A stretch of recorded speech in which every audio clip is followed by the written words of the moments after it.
Hello, this is Daedalus with Nerds and Stuff, and in this thumbnail tutorial, I'll be teaching you two techniques to make gems that shine.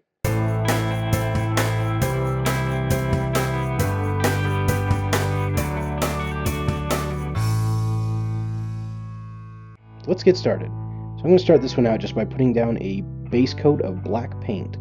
Now you'll be covering the entire gem on the model with this black paint. We just want to do this to give it a good dark tone to build color up from. If we start really dark, then it helps make it look kind of more like a real gemstone.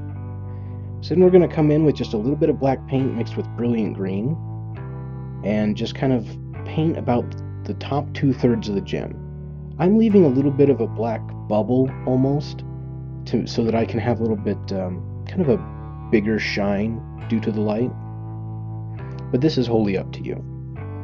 Then I'm going to follow it up with just straight brilliant green, still making sure I keep that same kind of color loop, almost that semicircle with a little chunk out.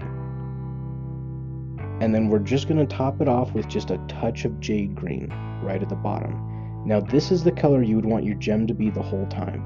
And then the whole point of the other coats is to build up to this color. Now this is maybe a bit more dramatic than I normally do, but I kind of like how it turned out by comparison. A little bit of extra contrast, it helps draw your eye there. And then the very last step is to take just a little bit of white paint and just put a little bit of a ting right at the top. This is your light source reflecting off the top of the gem. And that's pretty much it for the first technique, just like 3 layers and the ting, and you're good. Now for the second technique, we will be doing a series of glazes to build up the color. Now a glaze is a paint that is fairly thin. It's not quite as thin as a wash. And I did do 2 coats of black paint there. I just cut out the second one. So we're just starting out with just brilliant green. I've thinned it with just a little bit of thinner, and we're just going to build a lot of coats up. So I'm just slowly going to kind of creep further down as I go with additional coats, just trying to build that green color so that it looks really natural and transitions really well. I'm going to be putting a lot of coats down. Not a lot of color is being left behind by each coat. It looks like it is, but as it dries, it smooths out.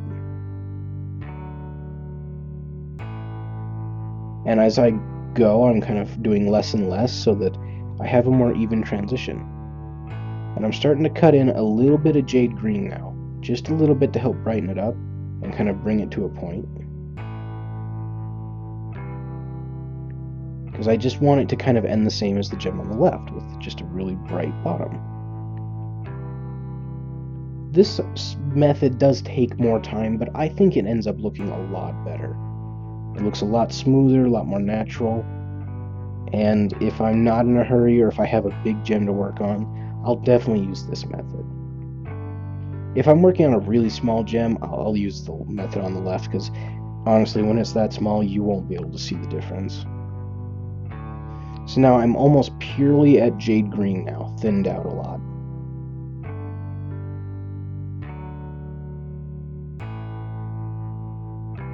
And now my very last step is to just put that ting back at the top. Now once the model is finished, I do like to follow it up with a little bit of a gloss coat or a gloss finish on top so that it shines in the light. But that's pretty much it. If you like what you saw, feel free to give us a subscribe so that you'll be notified when additional tutorials come out. Otherwise, if you have any questions or comments, please feel free to leave them below and I'll get to them as soon as I see them. Until next time, happy painting!